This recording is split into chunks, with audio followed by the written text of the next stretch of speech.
one word if you hover over it to see, get more information, but they're all clickable and linkable. And then soft chalk is up there. It's something not so. However, as Kristen said, if you are a member of a Texas community college or a vocational college, you have free access already to soft chalk through the virtual college of Texas. Pretty good, and it's a wonderful tool. We're actually going to show you a tutorial that was created in soft chalk. And Google has some really awesome stuff that you can take and use for instructional purposes. I know they're not paying for it. And then we've got some links to things that you can go today. We've got some blogs, listservs. There's tons of listservs, conferences, there's lists of conferences, and some not in the library. So we try to do some an ed search. The EdTech Index is a great site. It's got tons of software that you can look at and see what might work for you.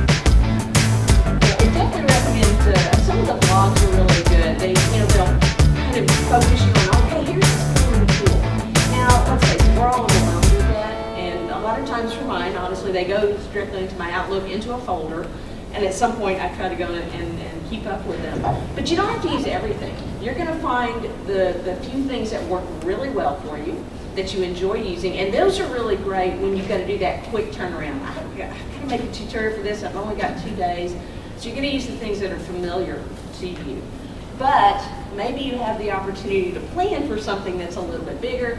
That's the time to go and look at some of these other tools that you haven't used before. So if you're doing a screencast, you might use Screencast-O-Matic, which is essentially free. They have a pro version, but I think it's like, what, $15 or $20. But It's a the great free tool. version is Yeah, and free is good too. And it's a great tool. But you might want to someday explore Camtasia. Now, that's going to cost you a little bit more, but it has some more bells and whistles. So it's good to have both of those in your toolkit, so that you've got that, okay, I can do this one really fast, but now I'm going to go and take the time to learn, for something that may have a little bit steeper learning curve. So explore some of those as they come through in your email if you're on a blog or listserv. Put them aside. You may not get to them right then. We all get busy. I know it's crazy for us right now with instruction. But hopefully in the beginning of May, I'll have a little bit more time to go and step back and look at some of these again. Also, under selected bibliography, I definitely want to point, you don't necessarily have to make them yourself. You can find pre-made stuff and tweak it.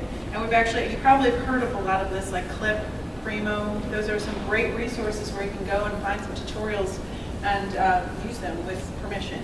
So definitely check that out. I mean, Primo's got some really great stuff. In fact, one of my favorites, the Science Information Lifecycle. I love that tutorial. I think it's just beautiful to look at. And that's a Primo. So, I mean, you can contact them and get their information and tweak it using your own library. And of course, we also have what we were looking at as well. And assessing. Like I said, I love assessment, like a lot. Probably shouting, I'm sorry. Go back a little bit. But I've got just some information on assessment and all the different aspects of assessment, including, if you don't have time to write out formal outcomes or come up with assignments or come up with assessments, you can use some of these. I mean, you can always contact them and say, can I use this? Or some of them are under Creative Commons licensing. So you can go there and find some stuff. And some of these are geared for face-to-face instruction, but you can tweak it and make it useful for distance learning. So definitely check that out.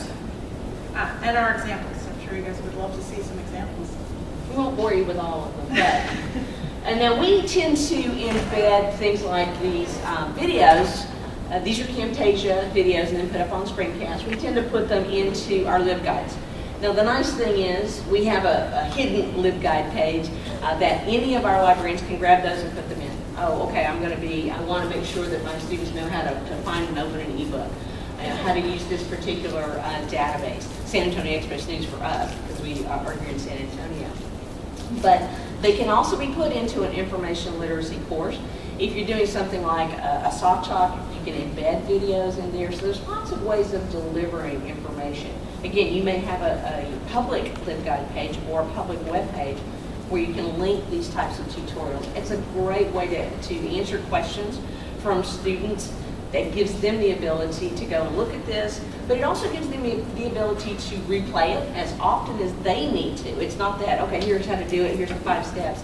Go and watch the video, look at the handout, reread it, so they have the time to comprehend. and they kind of learn at their own pace a bit. We don't have to.